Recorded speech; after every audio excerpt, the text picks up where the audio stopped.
Kia ora, New Zealand. Welcome to Sweet Chain Live. My name's Matt Drake. It's Thursday night. It's episode 55. Good evening, Brady Kuech. How are you? Good, Matt. How you doing? I'm all right. It's been such a busy week. Unfortunately, not a lot of disc golf, but busyness all the same. And so I'm looking forward to being out and being able to play again. You were down south for the weekend. I played a lot of disc golf this weekend. Good. Yeah, it was one of those. I had to make sure I got ready for the smash properly. Played 4 practice rounds on the Friday just so I knew all the ins and outs of the course. I was trying to play 2 rounds every day. It was nice having late evening sun. Geez, crow. It was beautiful down there as the rest of the country was raining. We had sunshine for the whole weekend. Isn't it crazy? I noticed that when I was in Dunedin that it'd be like, I got there on the Friday before Heislander and played a round with Francis after I picked him up. After I picked him up from the first of all the airport, then the city. That's a long story anyway. And we played the Heislander course, and we started our round at 7:30 in the evening, and I was like, we'll probably get through the first 9 or 10, or maybe to that kind of halfway stage before you go down to the kind of bottom end. And we got around the whole course. It was fantastic. And so having sunlight until 9:30, 10 o'clock. Very, very lucky people in the South Island for getting that. However, it turns the tide in the winter time and it gets dark about 2:30 in the afternoon. So it's not all good. But hey ho. Right, we've got a great show for you today. We're going to go through some hot scores first up.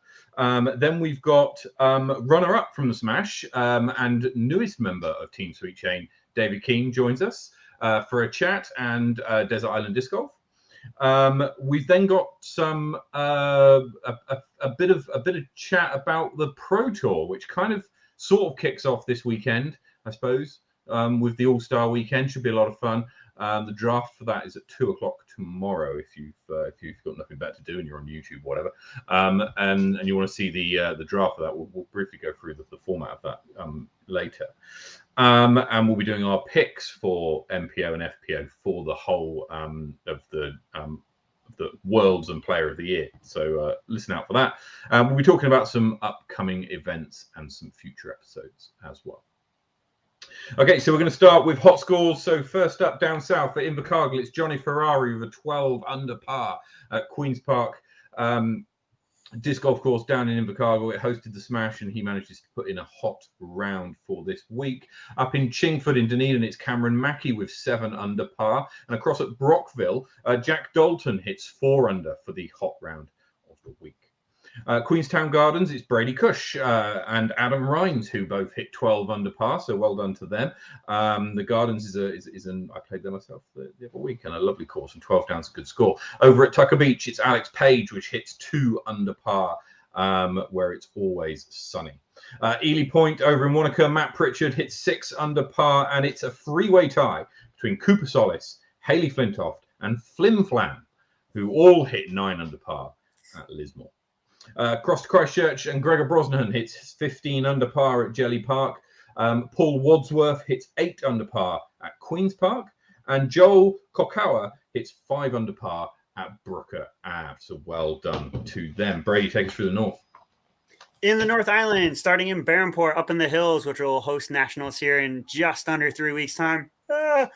We have Simon Fogarty, Brett Carlisle, and Dylan Johnson coming in with a hot round of -4. Out in Hikoi on the foreshore, we have Tomedy coming in at -2. Going up to Harcourt Park, we have myself coming in at -7. If only I could have done that in the league. Linkletter, let's go up to Palmy. Galal Brazil coming in at -5. Good shooting, G.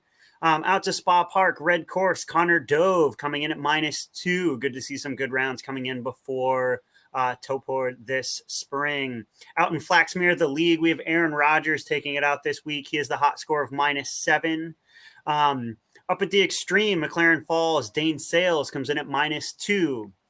And of course, we can't leave out the big smoke at Henderson. Josh Love Parada coming in at -10 this week. Good shooting, Josh. Fantastic. There was two leagues, PDGA sanctioned leagues going on at the moment.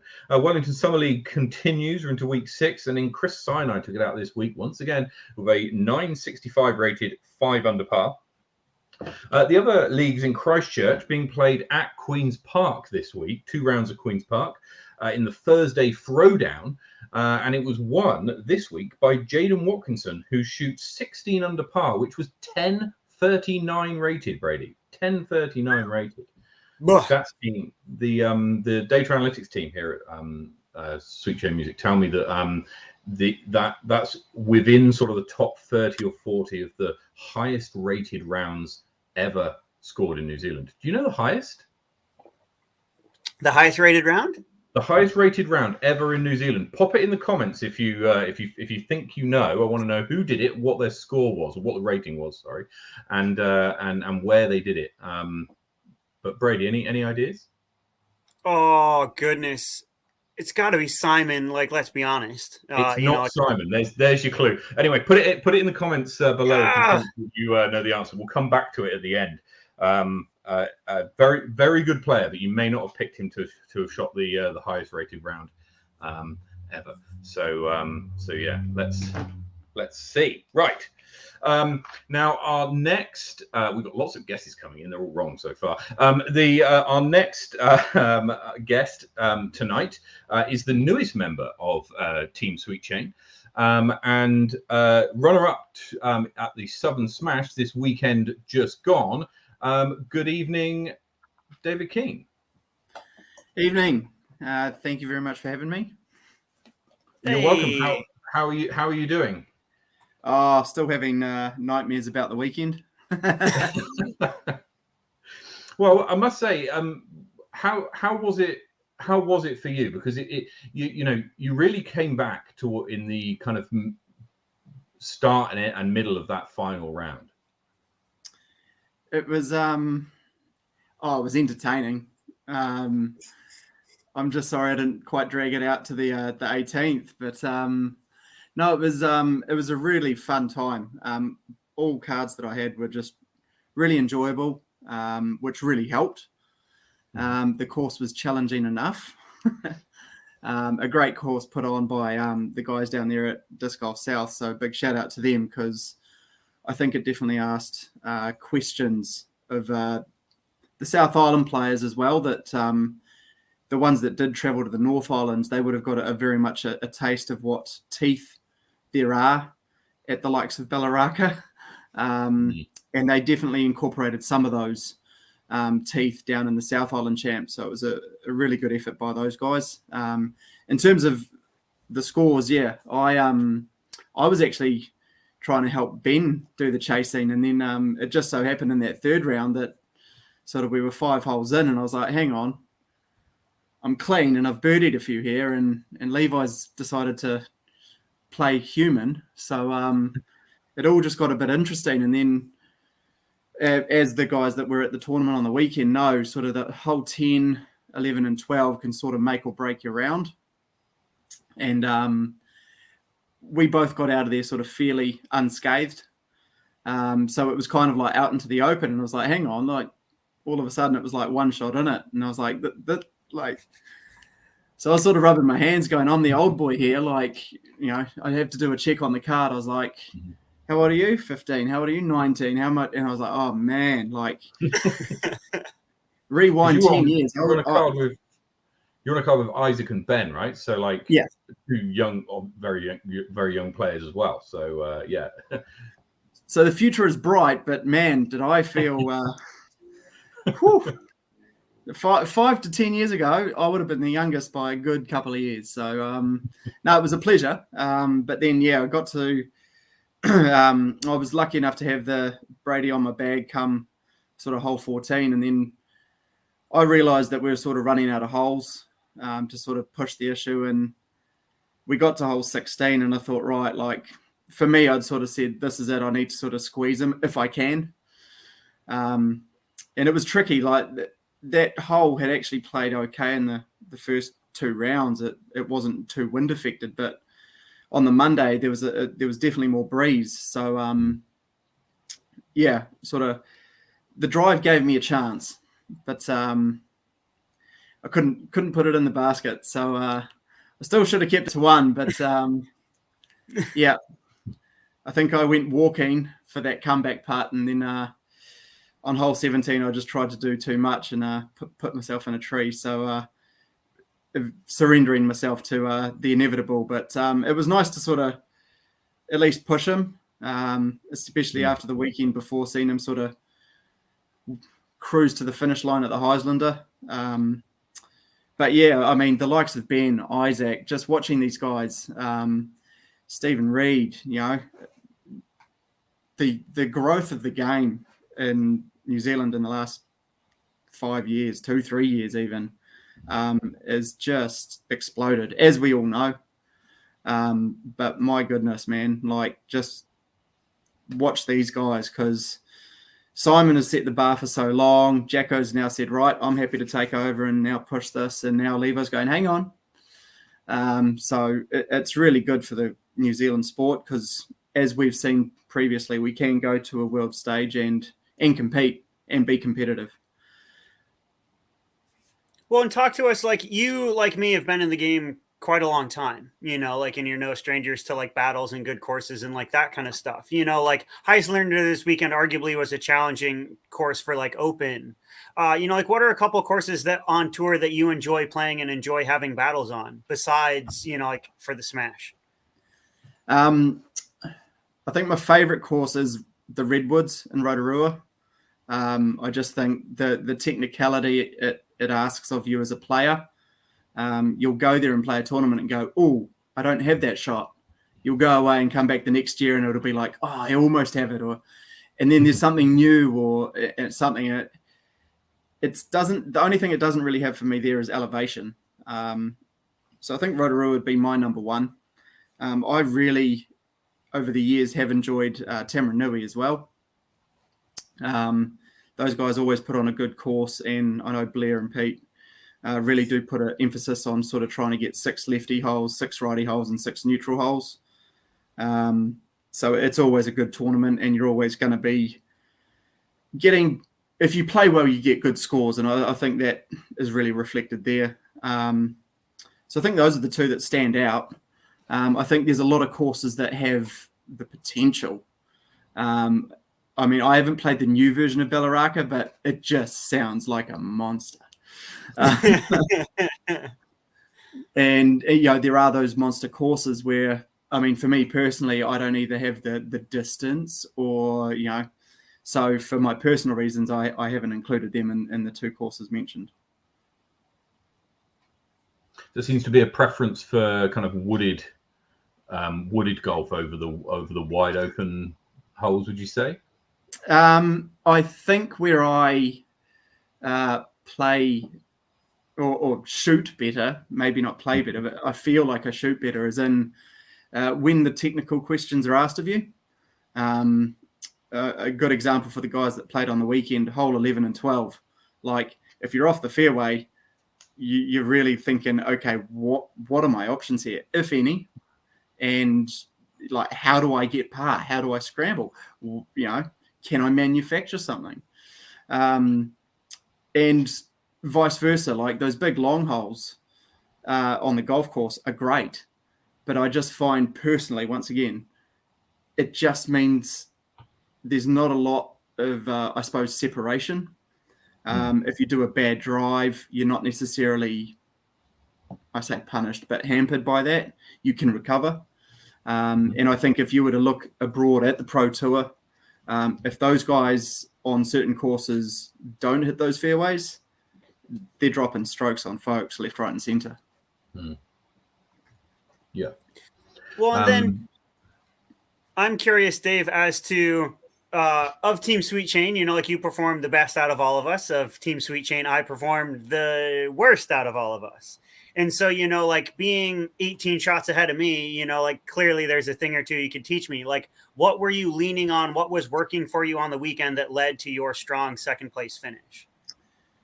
Don't sell yourself short. What really helped me in that last round was your coaching. So I really appreciate that. Thank you.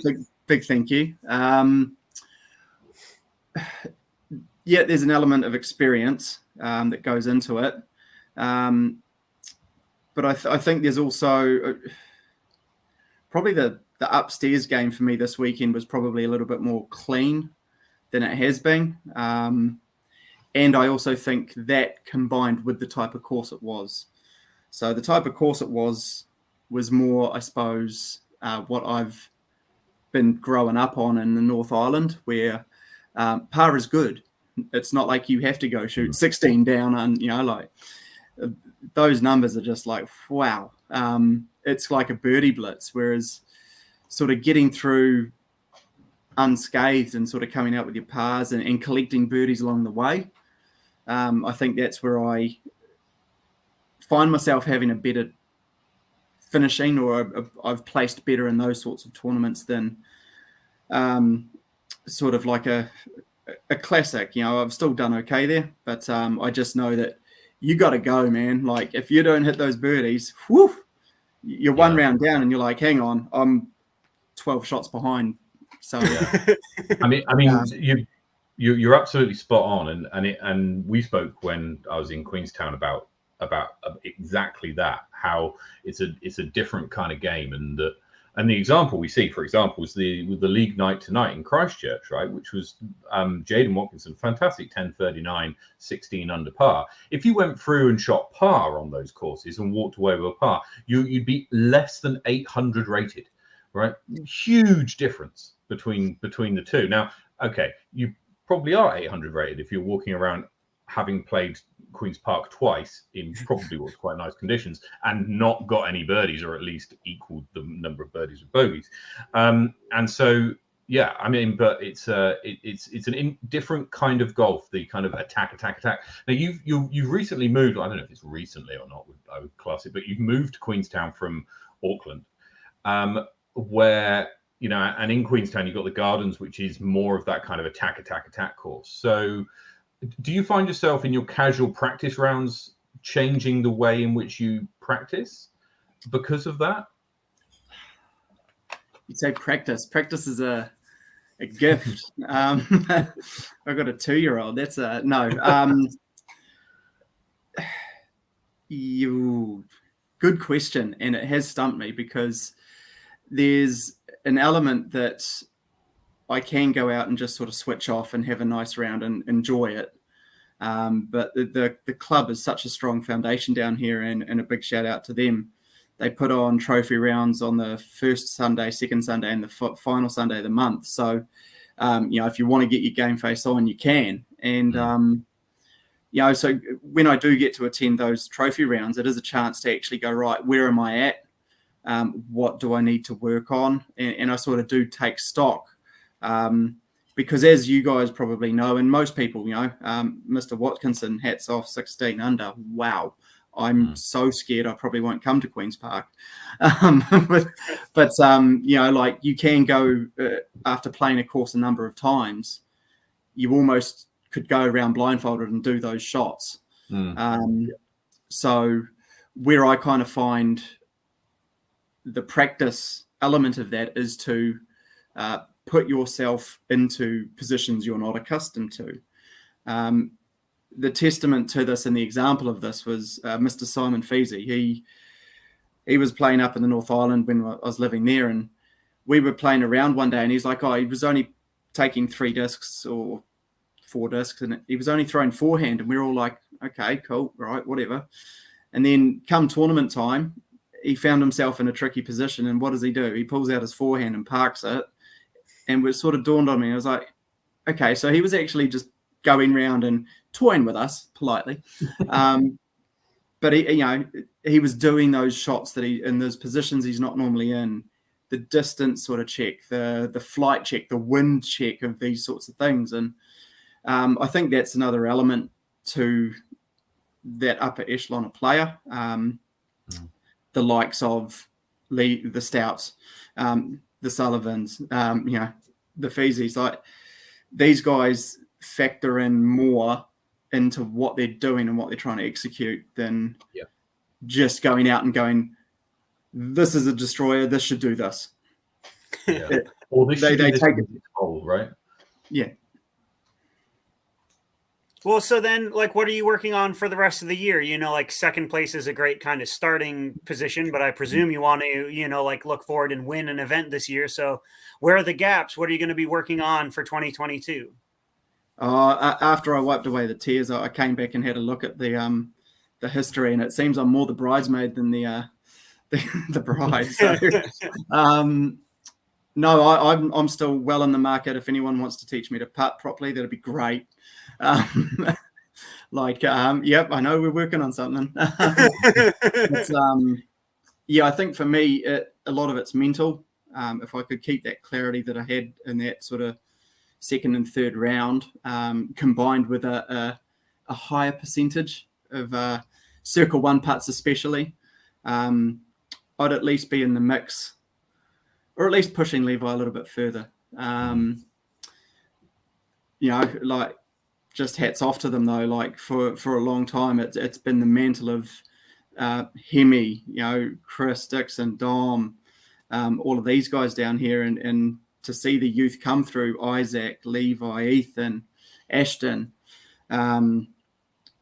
it's exciting because it's kind of a changing of the guard, and at the same time, I say that the guard's still very much there, going, "Oi, like, you know, I'm still here." Like Hemi's great result at the Heislander, like there were fist pumps, like for that. So it was awesome to see. Like we're now getting a better sort of I say plethora of contenders for those top spots. It's only going to help us all. And like I took a lot out of watching Isaac putt on the weekend. It was so clean. I was just like, man, you know, I was jealous. Like, well, I guess the last thing too for me before we go into, you know, like the Desert Island Disc Golf and the Sweet Change Safari is, well, like, first of all, you know, congratulations once again to like making Team Sweet Chain for 2022. What does that like mean to you? What does it mean to be sponsored now? What does it mean to be a part of the team? You know, like, yeah, tell us a little bit about your sponsorship and coming onto the team and joining us. I've said to Matt, I got the phone call on Friday and I actually lost a disc because I was so happy and smiling and had to go get it back on the Saturday. So I got it back. I'm immensely humbled. For a long time, I've wanted to be a part of a team and help do more, I think. And what we're seeing with Team Sweet Chain is that, like this podcast is an example, you guys are here representing, you're competing, and there's another string to your bow. You're doing more. There's this podcast. So I've spoken to Matt about a couple of ideas that I've got. There are some people who are in the know of what I'd like to sort of see, and it's really about continuing, I suppose, the journey or the path that the Simons, the Bobs, the James Smithles, the Chris Davies have all sort of put the foundations there for, because for a long time it was just the same guys doing the same mahi and everybody else sort of enjoying their hard labor, whereas now there's more of us.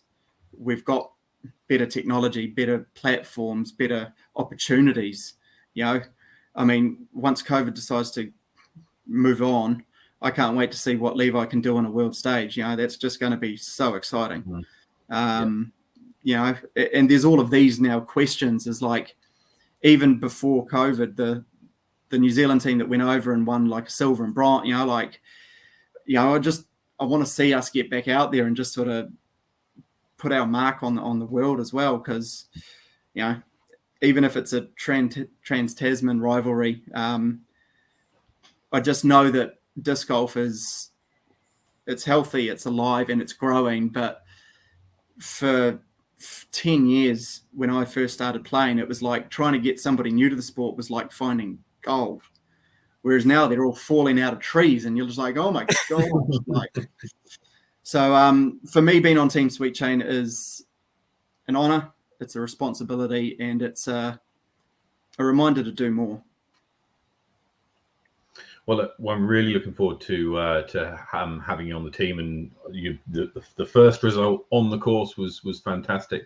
Look forward to many more successful tournaments to come. And when we speak more about the ideas that we discussed when I was in Queenstown, we've got some very, very cool stuff that's going to be coming out. So have a listen. All listeners, keep an eye out for stuff that we're going to be doing there.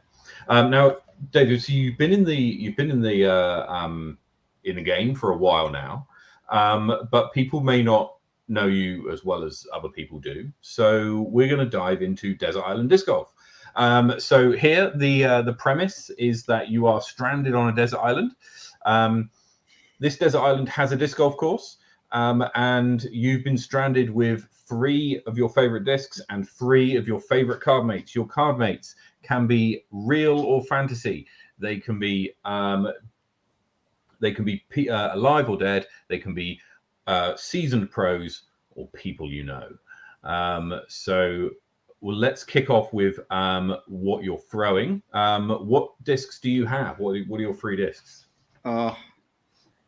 My first one's my baby, my Champ Destroyer. It was meant to be a Star Destroyer, but I found the tie-dye and I've somewhat aligned myself with tie-dye. But this, this got me out of a lot of trouble and helped put me in some really good positions over the weekend. So Anova Champ Destroyer for me. Now that it's beaten in. I was going to say, is that an overstable destroyer or an understable destroyer? I've had words with it, and it's finally now starting to just sort of rock over. Okay. Either that, or I'm actually getting a little bit better at throwing it. So we're still working on that, relationship wise. But yeah, I was and apologies to Chris Dixon, because this bad boy here on the last card on the last round pipped him for closest to the pin. So yeah. I did say sorry to him, and I say sorry again. My second disc, and probably my number 1, even though I've bought it a number 2, is not that you'll be able to see it, but it's my champion Anova Monster. A while back, a gentleman by the name of Damien Peters, he was a max thrower when they came out, and I sort of predated him as the monster guy. But rumor has it that, they've sort of stopped production. There was a rumor in the South that they might be getting that back up and running. But you'd say that because after you said they're out of production, I've done some research, and if you're willing to pay shipping, you can get them on any of the pro shops. So they've got some. Whether they're still making them or whether they just found a box of them, I don't know. But they're available on the pro shop, and so maybe we will see some more in New Zealand at some point. My bank account just took a huge nosedive. But I mean, these things are like gold. Like, I was pretty much having a bidding war with Richard Pearson over the weekend to secure a monster. So I know they're a commodity, but that thing for me has been a absolute staple for a number of years, just because there's kind of no glide to it. The flight path of it. It's just however much you put on it is sort of where it's going to go and where it's going to fade. So and when they're old, then they start to glide, and it's sort of, for me, I then know it's time I need to dust off a new one if I've got them. So but no, those 2 discs are okay. Poor. So 2 drivers so far. Yep. And it's windy at this disc golf course, clearly. I don't play in Wellington, so the other one that I found in the weekend, it saved me shots, was my Star Mako 3. Nicely dyed by Disco Fever. Shout out to Casey. Thank you very much for that. I only found it recently, actually, through, once again, Chris Dixon. I had been using a Rock up until then, a Rock 3, and not a huge fan of the bevel on it. And he said, well, here, try this. And I really like the underplate of it, how it's smooth on that edge. Most people will sort of be familiar with it. And because my arm speed's a little bit slower than some, it just tends to pop up and go flat for me. So for the guys that played on the weekend, like hole 11, I was really trying to sort of pop that as far down as one could without it sort of going into the trees. But yeah, anything to sort of 80 meters, I'm sort of looking at that disc going, I know that I can throw that fairly accurately and give myself the opportunity. So if I was stuck, and look, probably a long putter, those are the three I'd take everywhere with me. Good stuff. The Mako 3 certainly is one of the straightest discs I've ever thrown. It just goes in a straight line all the time. Yeah. Very, very useful. And I mean, no putters because, hey, I'm still working on it. So, and you got your Mako anyway, so you're going to throw it in from 80. So it's fine. Yeah. No wonder you missed that putt on 16. You're putting with a Mako. So who have you got on your card with you? Oh, just for absolute entertainment value, I'd actually put Dwayne "The Rock" Johnson in there. Nice. Fantastic. Like, the thought of him throwing a frisbee actually scares me, but I'm sure it wouldn't work with just the mechanics of his body. But yeah, I think I would put Paul in there, Macbeth. I mean, to see greatness firsthand, I'd probably chain him up as well and not let him leave. But it is a desert island, you might not get saved, so you'd have a lot of time. Yep. And gosh, the third one, I've been thinking about this for a day or two, and I'm still sort of, the verdict is out. I think Jay Reading.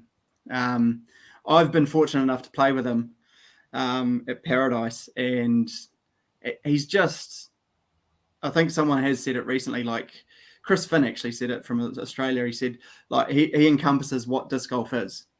Like, he plays the game well.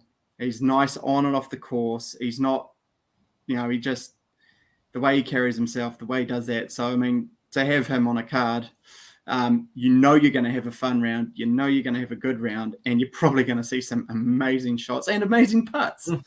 But yeah, I think, being stuck on a desert island with those three would, as long as we had some alcohol and a few bonfires, it'd be a good time. Absolutely. That's a great trio to take with you. Fantastic. Now, moving on to our quickfire round. So the family-friendly front nine is the same questions each week to every guest, and then the safari back nine takes the form of this or that. And it's answer as quick as you can. So here we go. What's your name? David Keene. Where were you born? Auckland, New Zealand. Where do you live now? Queenstown, New Zealand. What's your PDGA number? 8541. How many years have you been playing? Too many. 13, I think. No, longer. And your favorite disc? Monster. Your favorite course? Rotorua, Redwoods. And your favorite MPO player? Macbeth. And your favorite FPO player? Katrina Allen. Excellent. Brady, back nine. Here we go. Here's the quick-fire back nine. So we have Traffic Control or Lollipop Man. Lollipop. Auckland or Queenstown? Queenstown. Just North Island Champ or South Island Champ?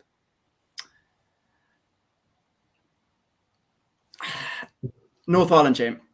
Ooh. Match play champion or tour champion? Tour champion. Two girls or a boy and a girl? Dude, two girls. Flex forehand or spike hyzer? Flex forehand. Into the wind. Backed off mid or full send on a putter? Backed off mid. Dave Keene or Speedo Keene? I've been trying to get rid of Speedo for ages. Dave Keene. Dave Keene. Okay. And last but not least, beat Simon at Bella Rocca or beat Levi at Queen's Park? Levi at Queen's Park. There you go. There you have it. There. Excellent. Good stuff. Dave, thank you so much for joining us this evening. That's been very insightful and a good chat. It's great to have you on the team. Looking forward to the rest of the season and what we've got in store. So yeah, good to chat, and we'll obviously talk soon. Thank you guys for having me. Absolute pleasure. Cheers. Thanks, Dave. See ya. Excellent stuff. Yeah, I mean, Dave mentioned quite a few things there about the kind of the growth of the sport and the fact that the numbers have been going up everywhere. And he made a comment about years ago it was hard to find new people to come into the game, and now it is people are kind of tripping over.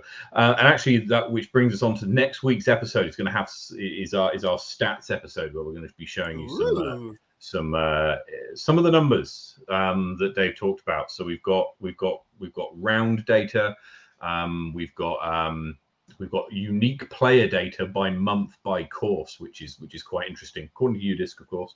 And so we've got some interesting stuff. So if you want to know which course had the largest increase in the number of rounds played per person from 2021 to 2020, then we can tell you that next week, and along with some other things as well. Some of the other things we're going to be covering are some kind of wider New Zealand record kind of stats. And I put the question out before: who shot the highest rated round ever in New Zealand? We've had lots of guesses. What have we had? Levi's 1044 at Heisender. That was certainly very good. Dave Keene 1060 at Twizel. That indeed very good. Jacko Beffels 1060 rated round 2 2019 from Levi is in second place. So that came second. The person who shot the highest rated round in New Zealand was Tom McKay at Lords of Lismore. And he shot that in 2019, May of 2019, round 3, with a score of 42, which was 1062 rated. So very well done to Tom McKay, highest rated round ever. And so we'll have more stats like that. So if you're a bit of a stats nerd, then join us next week. And we've also got hopefully got a special guest on next week as well. So keep an eye out for that.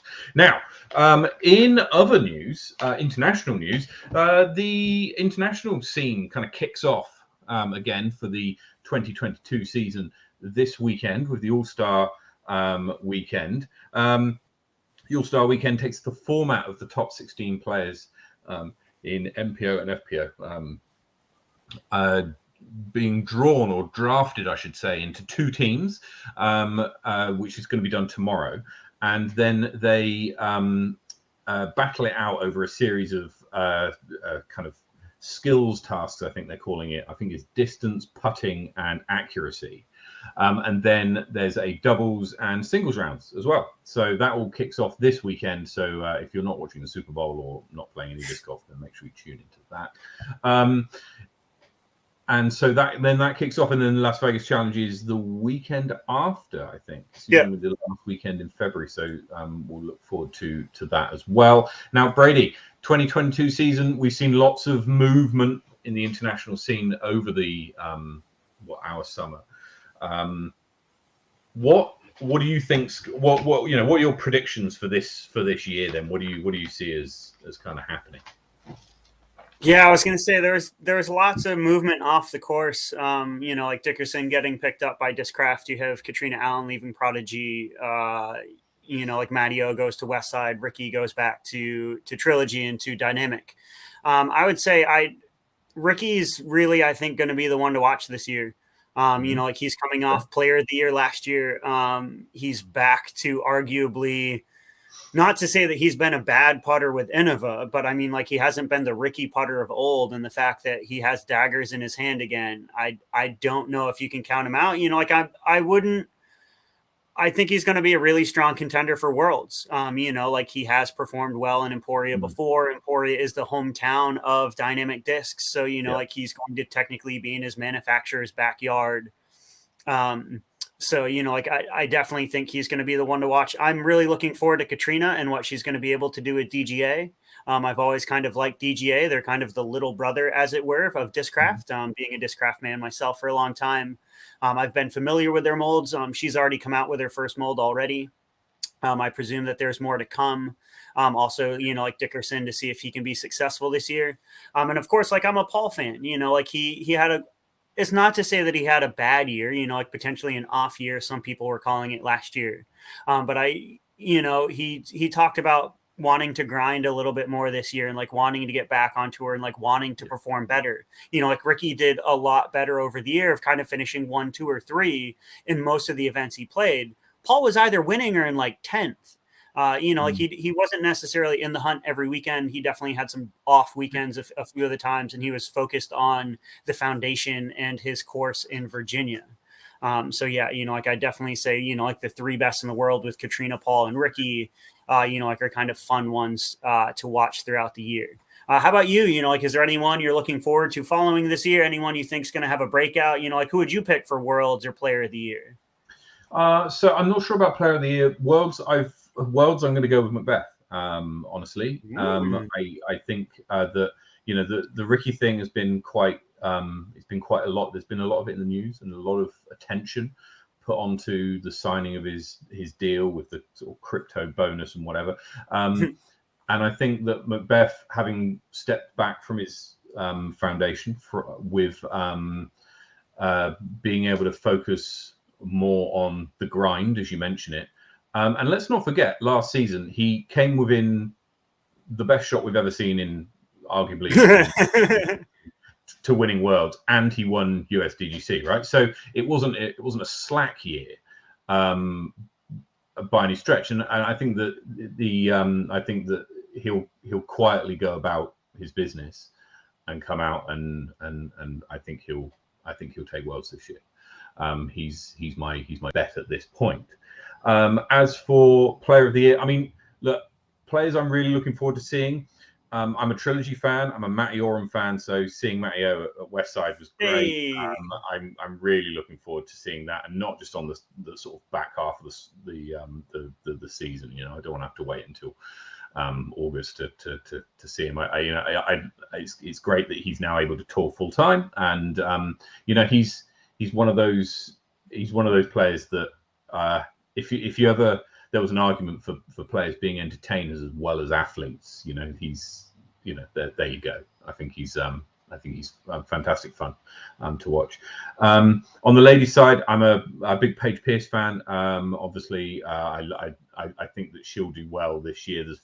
There was a lot of distraction last year with the filming of a documentary and a few other things that were going on, and you saw that what happened when she went to Hawaii for a break, came back and just went on a tear and won like 7 in a row. So I think that there's every chance that she'll have another good year. I also interested to see how Kona Panis does, and if she can improve her putting, then that will be a really interesting season for her. And also seeing a lot of the European ladies coming across, which I've not seen a huge amount of, right? So Kristin Tatar, who we saw a little bit last year, she's Latitude, great. I'm a Latitude fan, but also seeing Evelina and Hannah Blommer's come across as well as 2 of the higher rated European ladies, as well as and I'm sure that there's going to be people who have breakthrough years in a similar way to how Kyle Klein, for example, last year had a fantastic season, and there were others who did as well. So no, I'm really looking forward to it. I can't wait. I love watching live disc golf, and I love catching up with the big US tournaments as well, especially if there's nothing going on in New Zealand that particular weekend. It's great to catch up. So yeah, good stuff. Good stuff. Right, now we've got some upcoming events. Now you're running a tournament in a couple of weeks' time, I think. Yeah, just this thing called Nationals or something like that. I don't know. So let's talk a little bit about Nationals and what we're doing for that. Here at Sweet Chain, what you'll find is that on the week of Nationals, will be broadcasting on the Wednesday night, Thursday night, Friday night, and Saturday night.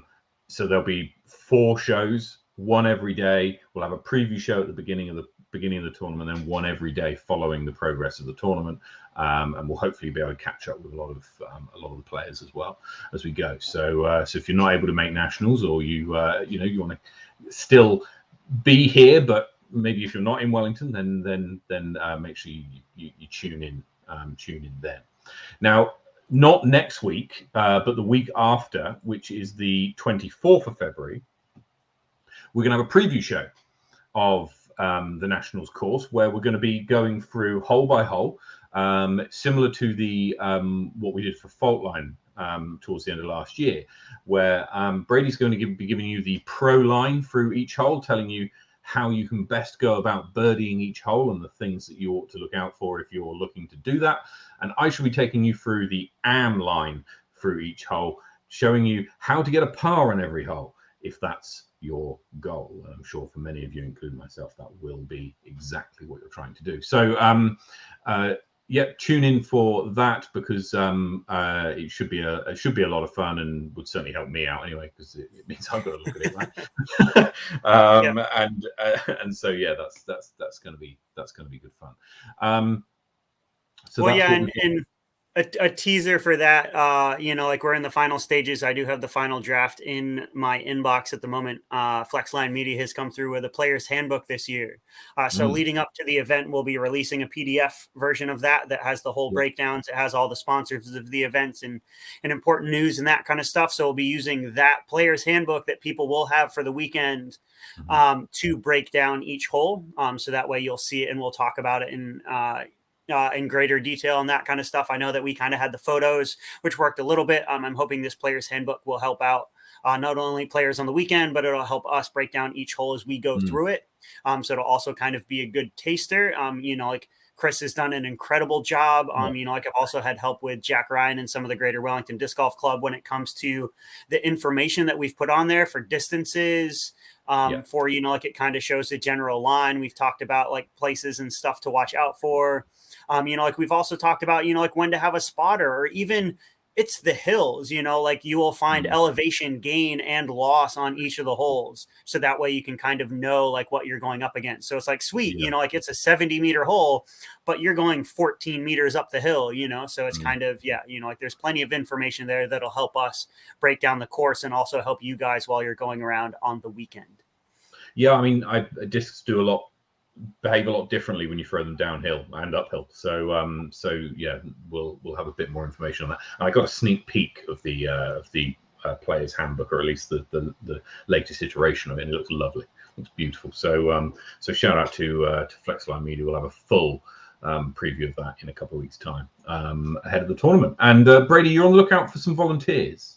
Yeah, if anybody's got a ute or a strong pair of hands, or if you've got the week off and want to help out, even if you don't, if you have to work during the week and can't make nationals, but you could potentially help set up a couple marquees, that we're going to use for the Fly Mart, if you want to be around and come out and see some disc golf, I'd love to have some spotters on the course.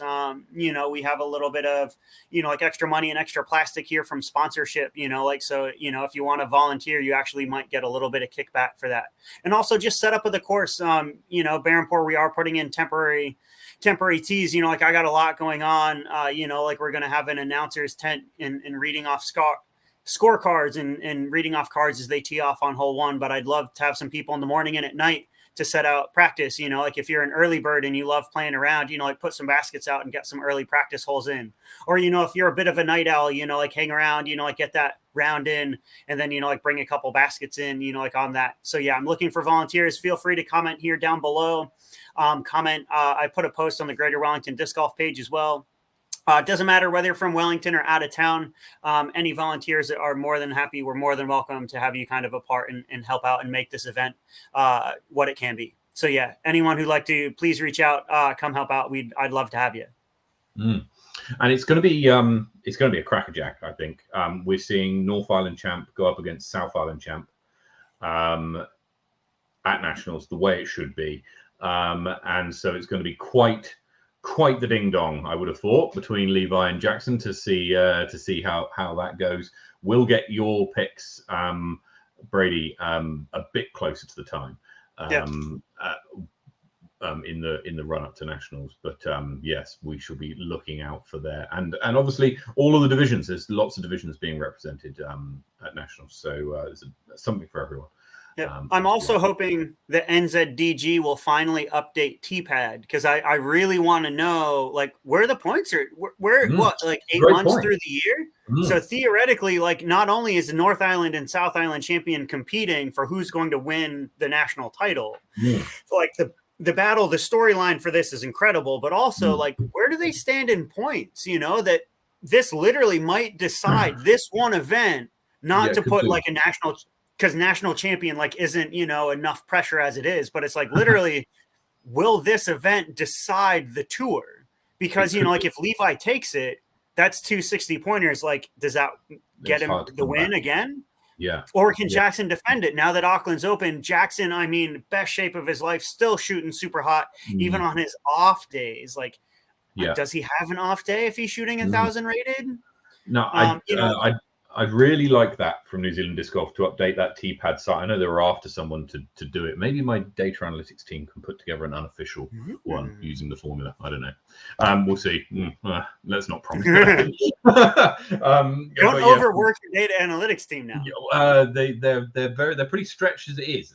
But we'll see how they get on if I mention it to them. Anyway, okay, so that's it for us for this week. As I said, next week we've got some stats for you. So if you want to nerd out next Thursday, then please do. And then the following week is our run-up preview show of nationals. Yeah, I was going to say, let's not forget there are a few big events coming up. So this weekend we have the first pop-up event in Trentham coming up this Saturday or Sunday rather. Sunday at Trentham Golf Course. It's $5 to play. Don't everyone show up at 10 o'clock. You know, spread it out a little bit, go 10, some come at 10:30, some come at 11, you know, like mingle with the golf course. The front 9 will be out this week. In future weeks, it'll be 18. 2 weeks time on the 18th and 19th, or the 19th and 20th. February is too short. Rotorua, you know, like surprise. Rotorua is back on tour. It is coming up in a few weeks' time. You can sign up via, I think it's NZDG and T-Pad at the moment. So Simon and RPM are running that event. So that's coming up in 2 weeks' time. And then, of course, we have Nationals, which is 3 weeks out. Morgan, I know you're probably watching because you're one of our favorite followers. Please leave in the comments below the link. I know that you've just announced the 5th day of your one-day events for Generation Disc Golf. So yeah, if you could feel free to leave a link for our listeners and viewers below, that'd be great. I do know that that's been a pretty tight battle, and it looks, was it Jaden Watkinson? There's like the RPM sponsorship is actually like up for grabs for the advanced division, and it's a pretty good battle from what I remember. So yeah, you know, like keep your eye out for that. That event is coming up. Feel free to support Generation Disc Golf and get out to that event. So yeah, lots of disc golf coming up. You know, like I hope it continues like this for the rest of the year. Yeah, absolutely. And then that's not including obviously the Classic the weekend after the Nationals, and then the Topor Classic, which is on Anzac weekend. Registration for that opened 2 days ago, so head over there if you can make it to Topor at the end of April. Lovely stuff. I think that is us for today now. So have a lovely weekend, everybody. We shall be back next week with some stats and some other stuff, which will be interesting, I'm sure. Wherever you're playing disc golf this weekend, take it easy, play well, get some birdies, and we'll see you next week.